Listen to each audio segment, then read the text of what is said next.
Pure vegetarians you are at the risk of vitamin B12 deficiency. Hi అండి, నేను మీ doctor Yamini, consultant neurologist, Yamini Neurocare, Pogathota, Nellore. యూజువల్గా vitamin B12 అనేది ఎటువంటి ప్లాంట్ సోర్సెస్లో అవైలబిలిటీ ఉండదు.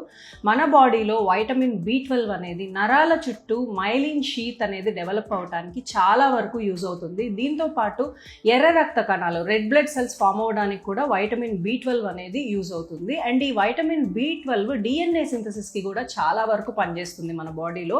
So it is a very important vitamin. So vegetarians అనేవాళ్ళు మామూలుగా alternative sources of vitamin B12 వెతుక్కోవాలి. ముఖ్యంగా ఈ వైటమిన్ B12 అనేది it's a non vegetarian vitamin. కానీ వెజిటేరియన్స్లో ఒక్కొక్కసారి మష్రూమ్స్ కానీ, పెరుగు కానీ, లేదు స్ప్రౌట్స్, ఇలాంటి వాటిల్లో ఒక minimal sources of vitamin B12 ఉండే ఛాన్సెస్ ఉంటుంది.